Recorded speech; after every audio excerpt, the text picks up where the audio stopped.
When people think of danger in the prehistoric world, they picture teeth, rows of them, claws, speed, power. They imagine predators. But predators were not the deadliest force on prehistoric Earth. The most dangerous animals didn't chase. They didn't ambush. They didn't need teeth at all. They killed quietly. And they killed more consistently than any apex predator ever did. To understand this, we need to stop thinking in cinematic terms. Danger isn't about drama. It's about numbers. And in prehistory, the biggest killers didn't leave bite marks. They left absences.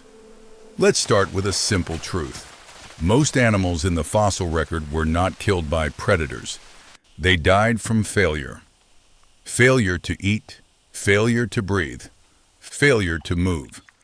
And the causes of that failure were often biological. The prehistoric world was full of organisms that never appeared on skeletons because they didn't fossilize well. But they shaped life more than dinosaurs ever did. Parasites, bacteria, fungi, viruses, toxic plants, algae, insects. These weren't background details. They were dominant forces. Take parasites. Internal parasites existed long before mammals. Worms, flukes, protozoa. They invaded digestive systems. They drained nutrients. They weakened hosts slowly. A dinosaur infected with parasites didn't collapse instantly. It starved gradually. Its growth slowed. Its bones weakened. Its immune system failed. And then predators finished the job. The predator got the credit. The parasite did the work.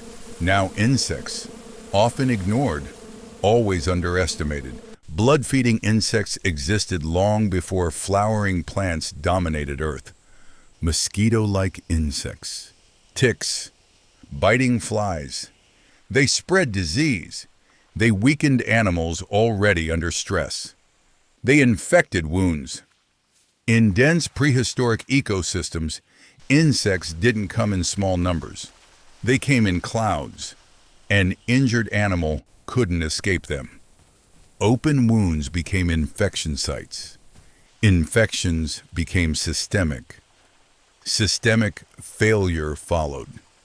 And no predator could compete with that efficiency. Now let's talk about plants. Not all prehistoric plants were food. Many were weapons. Plants evolved toxins early, not to kill predators, but to avoid being eaten. Some caused digestive failure. Others interfered with muscle control. Others damaged organs slowly. Herbivores didn't know which plant was safe. They learned by surviving or dying. Fossilized stomach contents show partially digested toxic plants, which means the animal ate and never finished digesting. That's not predation. That's biochemical execution. Now add algae. Prehistoric waterways were not clean. They were often stagnant, warm, nutrient-rich, perfect for toxic algal blooms. These blooms released neurotoxins, hepatotoxins, compounds that shut down nervous systems. Animals drinking from contaminated water didn't fight. They collapsed. Entire herds could die in days, leaving no bite marks, no struggle, just silence. Now let's move to microbes. Bacteria don't fossilize, but their effects do.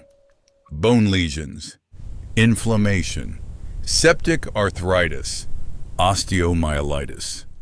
These conditions are found across dinosaur fossils, meaning animals lived for months or years with infections. An infection wasn't rare, it was inevitable.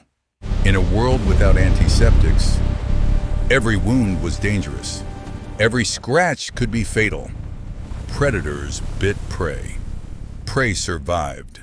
Then infection killed them later. Again. Predators didn't finish the kill. Biology did. Now consider the most overlooked killer of all. Environmentally triggered failure. Heat stress, cold snaps, oxygen deprivation. Dinosaurs didn't live in stable climates. They lived in extremes. High CO2 levels, low oxygen zones, volcanic gas emissions. Some regions were literally unbreathable at times. Animals didn't evolve lungs for safety. They evolved lungs for survival at the edge. When conditions crossed that edge, mass death followed. And no predator benefited. No ecosystem recovered quickly. Now let's combine everything. An animal weakened by parasites, drinking contaminated water, inhaling volcanic ash, suffering from infection, eating marginal food. Predators didn't need to hunt that animal. They waited. That's why predators survived longer than prey. Not because they were stronger, but because they let biology soften targets first. The most dangerous animals weren't hunters.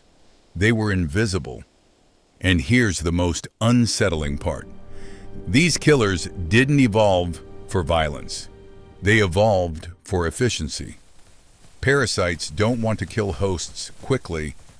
They want hosts alive, long enough to spread. It's so fun! Bacteria Watch don't out for plan the water! extinction. They exploit opportunity. Plants don't hate herbivores. They chemically discourage them. Danger wasn't malicious. It was indifferent. That's what made it unstoppable. The prehistoric world wasn't ruled by teeth. It was ruled by systems. Systems that failed without warning. And when mass extinction came, it didn't start with impact. It started with collapse. Food chains broke. Water poisoned. Air thickened. Disease exploded. Predators starved last. But they starved too. The most dangerous animals never needed jaws. They didn't need speed. They didn't need size. They only needed time. If you made it this far, you survived the invisible killers. Leave a biohazard symbol in the comments. Next time, we're dismantling a myth people still believe. Dinosaurs were not evolutionary failures. They were too successful.